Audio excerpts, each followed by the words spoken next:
Amplified Impact. I'm so excited to be back, and a special guest from the Netherlands, Jen McKelvey, is here. I'll let her introduce herself because she wants to share her magic in a way that I possibly can't because we'll be getting to know her together. Hi, I'm Jen McKelvey. I'm the creator and founder of Original Party, a company designed as a conduit to bring forth the four pillars. So it's not about me, it's about kind of what comes through me. And everything that comes through me is one of the four pillars, like falls under one of the four pillars, which are connection to power, connection to sovereignty, connection to wealth, and connection to knowledge. And so everything that I do falls under these four pillars. And my whole point, my whole reason for being is to help everybody to know that they are like divinity expressed, that they have everything they need within, and that sometimes we just need a helping hand, a friend on the path, a guide for a little while to help us remember.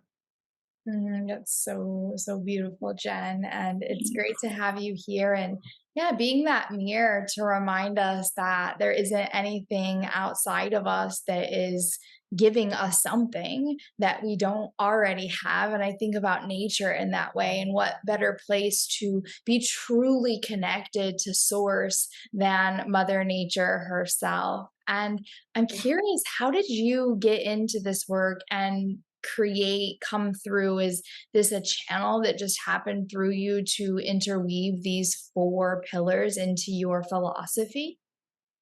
Yeah, I don't really know how I got here, which is not the most exciting thing to say, but my background is in architecture and construction. I did that for a long time and I still do that. I love design. I love building things. I love communication. I love organization. Um, and I love beautiful, beautiful things and I love teamwork. So I spent a long time working in architecture and construction, and I've always felt like a guide of some sort, a pillar of some sort. And when I was working in construction, I was working in New York City construction. And I was the only woman on like a 400-man construction site, and so I stood out regardless because I was really the only one, and I was a bit younger at the time, and it was such an interesting lesson in like self power, self sovereignty, being like the bedrock of your own self and not relying on anybody else around you to keep you safe or to validate you. I think it's an easy place, like a construction site would be an easy place for a woman to try to hide behind somebody else or use somebody to help protect her or stand up for her. Um, and I didn't go that route. I went the route of like, I'm gonna do this by myself. And I learned a lot. And in it, I learned a lot about people and men and working with people. And really felt like I was making a huge impact, not just in what I was like physically building in the world, but in the perspective I brought to these spaces. And I got burnt out. I worked way too hard and whatever. And I took some time off, and in that time, kind of had this awakening of like the next iteration of who I was becoming as more of a teacher, guide, coach. I'm not really a coach, but people understand that word, so I use it. Um, and it has slowly unfolded since 2020. So I've Mm. just been on this journey of kind of figuring out what my point is and why I'm here and why it's all happening this way. And it's kind of all clicking into place and all making a lot more sense. And it's just been a beautiful like journey of trusting the process, following my bliss in quotation marks, just doing the things that I find exciting and bring me joy, and in the process becoming more and more open, more and more connected, more and more in my sovereignty, and like happier and more in love. And yeah, so I've just been sharing it. And, in the sharing, I become more confident in the sharing, and it just keeps building. Yeah, and I like that you just walk us through like how the evolution is natural in these phases, and sometimes we go through these different phases and they're not always the most pretty or comfortable spaces or places to be in. But if you just keep following, your heart, your bliss, the what's lighting you up, you're ending up somewhere. And oftentimes we don't even know how it is that we ended up here. So what you said is like, that's a boring part. Is like, no, actually that's just how it naturally happens if we listen to the compass, if we listen to the heart as the guide. And just a small tangent is like, I'm in the middle of building another house and we're looking for architects and designers. And I'm like, this is so not my thing. So I love that I found you, because it's like we all have our own things. And how, like, for me, it's like building the business and creating the pillars and who you are and how to weave those in is like my creative zone of genius, where yours is like how the lay of the land is and where things go. And I think that's really cool that that's what's like lighting you up. And it's not something that you left away, but anything that you love, you can burn out in. And so it's like Yeah. having that balance and that dance. And I know before we got on this call that you said like there was this moment of like the last 9, 10 months that you've been growing through something. And I was like, let's save it for the show.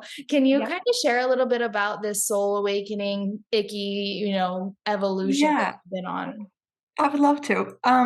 I had a huge awakening in 2020, early 2020. I went through a massive breakup. I was living in the woods by myself, which in and of itself is like a dream of mine. I'm like, yes, hobbit away, like hermit away. I love it. But I went through this like massive breakup, this relationship I had like no business being in, like a million red flags. And I was like, no, it's fine, because I had to have this like really horrible ego death. So I experienced that, and then COVID happened, which I wasn't that fussed by, but like the world was really fussed by, and it just like was this weird time. And at the same time, of course, my income like disappeared because it was just the universe was just like, okay, you need to like let's just take some time here. So I had no distractions. I couldn't really go anywhere. Living in the woods, so I was doing a lot of hiking, which was like perfect and beautiful, but I had like no friends, I had no partner, I had no money. I was living in the woods by myself, and I was like, okay, cool.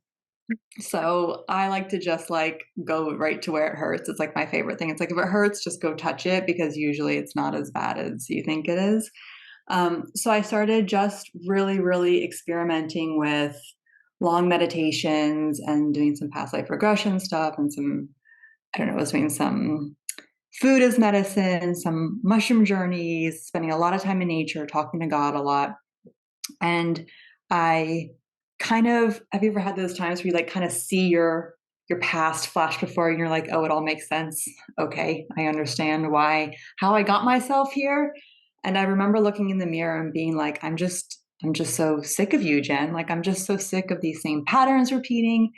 I'm so sick of like feeling ashamed about decisions that I made in utter alignment for myself, but that most people disagreed with. I'm just like sick of it. And in that moment, like staring in the mirror with like my past flashing before me, realizing like, okay, enough is enough. Everything's changing. And it did. Everything kind of changed. I had this kind of like deep awakening. And within the next couple months, a bunch of like 3D manifestations came through, like my dog and a cottage and a car and like all these things that I wanted. But also, I fell in love, and I got this amazing client.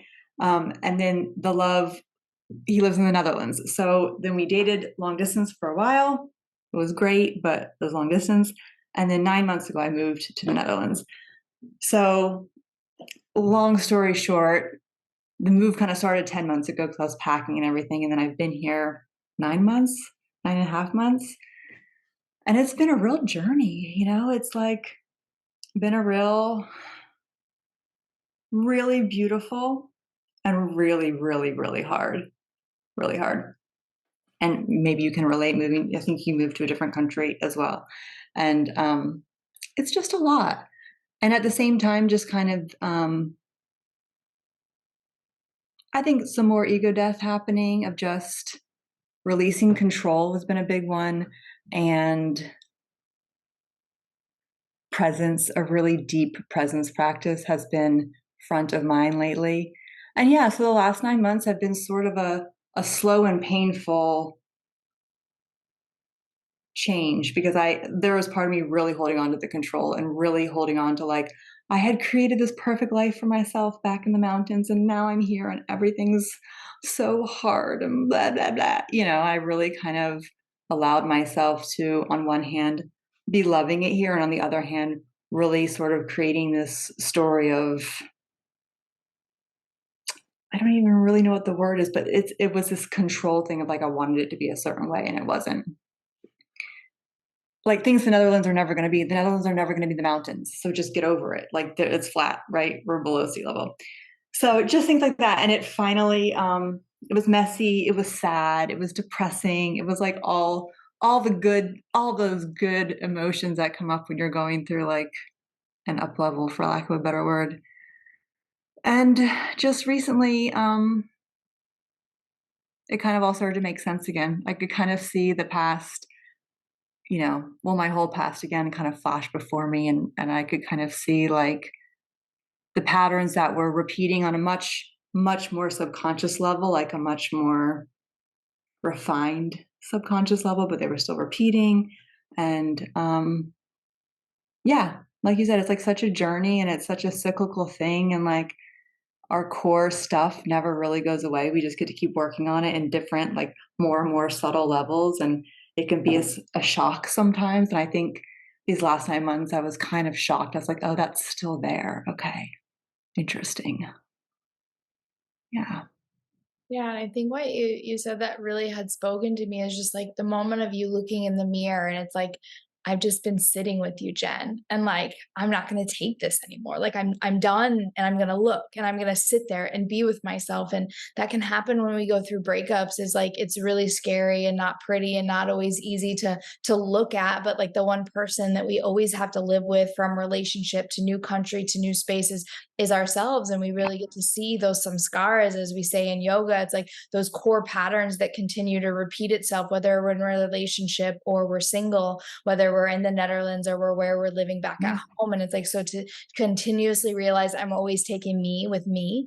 And that's something that I found and discovered when I was traveling the world to heal my heart. It's like it didn't matter how far I went because I was Yeah. still there with the pain, and it was like, okay, now it's to sit. And also on the podcast recently, I've been talking a lot about the up level and the identities and what we have to let go of. And something that Yeah. you spoke to me at the very beginning is identifying with the word coach or Yeah. these labels. And like, that's not me, but like, actually, like an architect is kind of coaching someone how to design their house in the Yeah. best way possible. So it's like we have these identities that sometimes we don't really resonate with us, but it's like if we take away all of these identities, who are we really at the core? And when we go through the soul awakening moment, it's like, who am I really?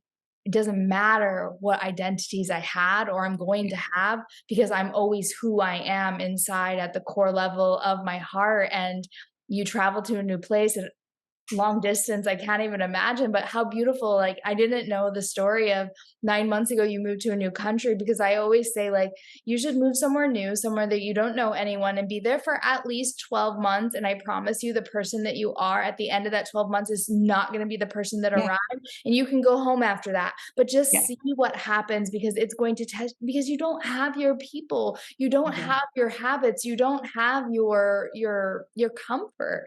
And Yeah. in this, it's like you're starting over and you getting placed into his life and his home and his things. Oof, all the Yeah. things that that had to take It up, and was, the yeah. past traumas and the triggers Yeah. and the activations and everything. And then now I know you're on the other side of that. Like, how does it feel to be sitting here and to see clearly once again?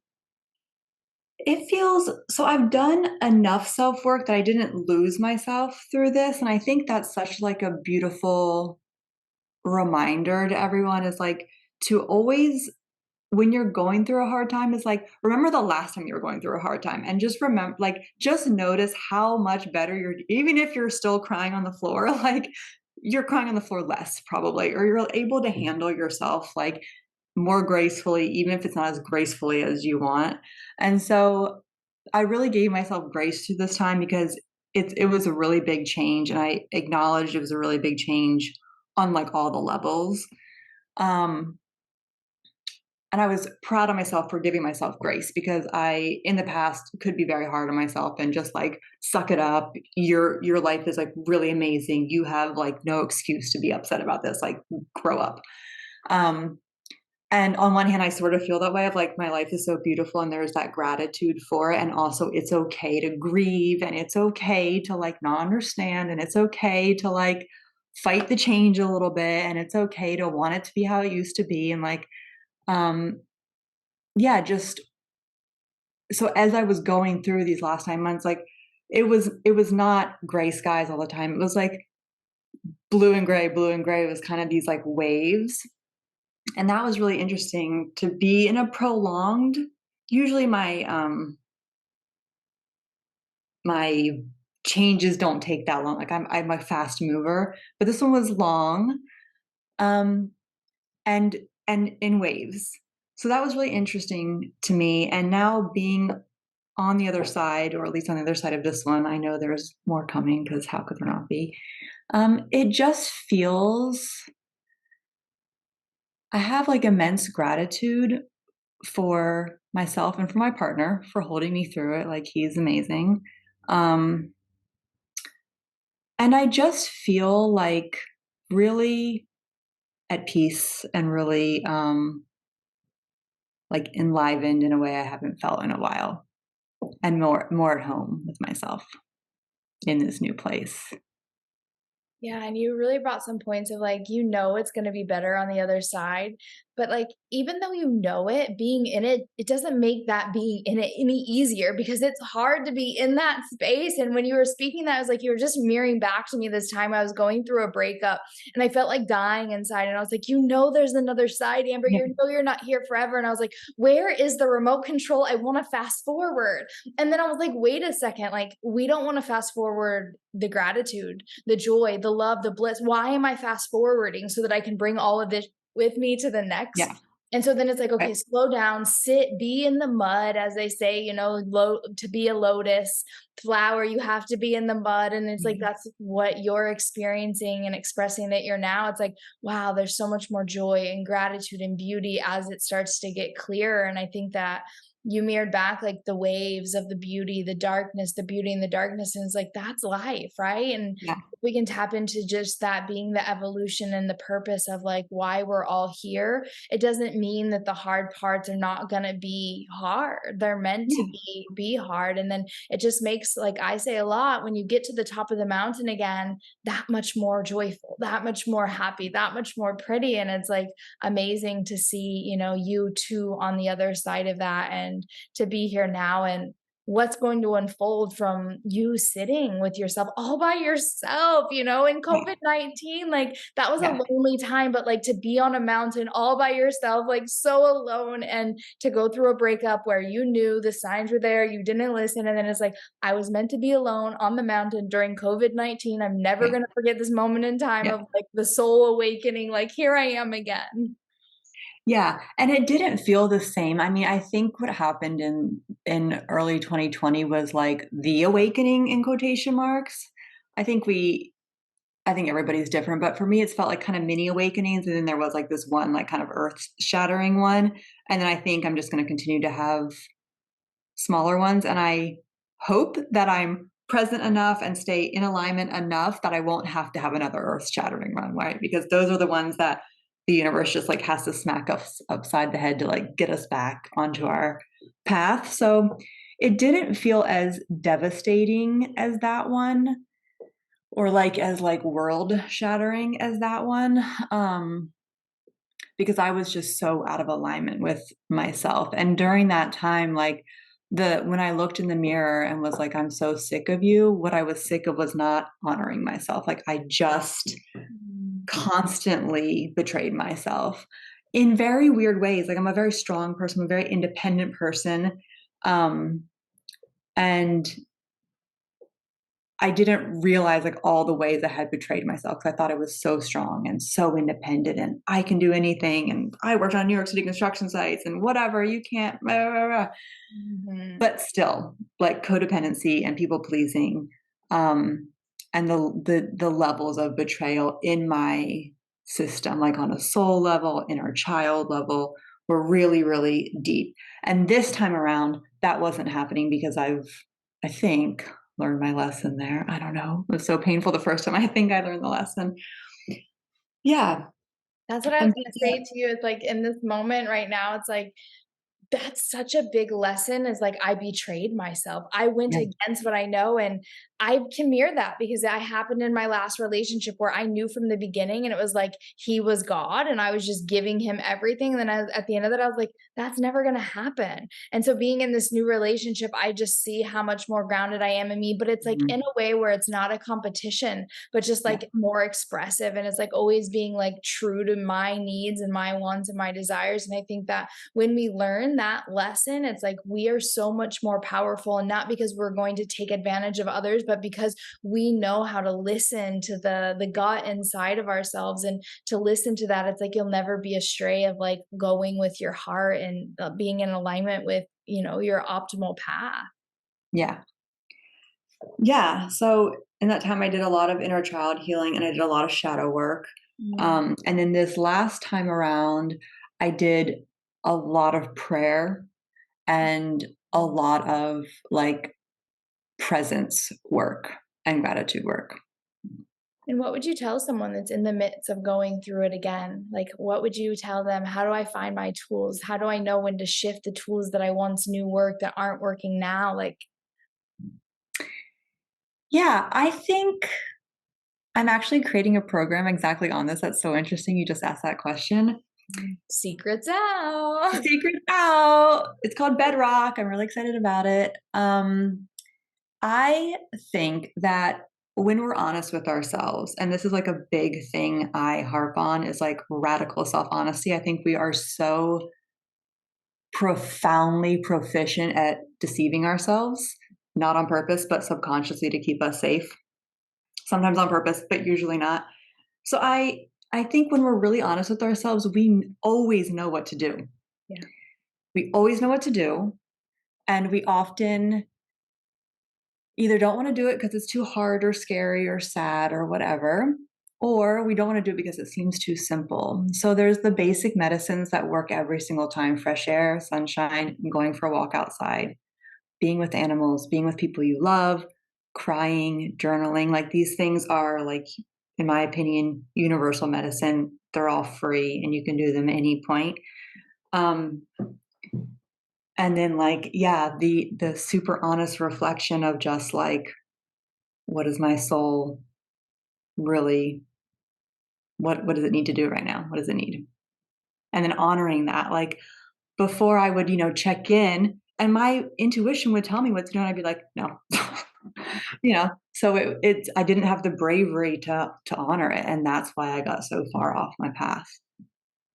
Yeah, and I think what you said is so, so, so true. It's like we know what to do, and sometimes we don't do it because we know what to do, and it's almost like a form of self-sabotage, Yeah, conscious or totally. unconscious, and no one can tell us what to do. It's like when you ask your best friend, I need help, I need advice. I know you can't tell me what to do, but can you tell me what to do? It's like, no, because you're in the relationship. No, because you're Yeah. in the job, you're in the business, whatever it may be. Yeah. And it's No, because you're you. you're you, and I think Yeah. this brings us back to you and your mission is like reminding other people that they have the power inside of them. They have the power inside of them, and that sounds like what this program is going to be about is like really listening to the inner voice that's always with you at all times, and maybe that's coming from your conversations, with God. Not to quote anything, but like I know that the last, awakening you went through, there was a lot of prayer, and in that like you learned how who's speaking when we talk to God, like Yeah. who's answering and who's responding. And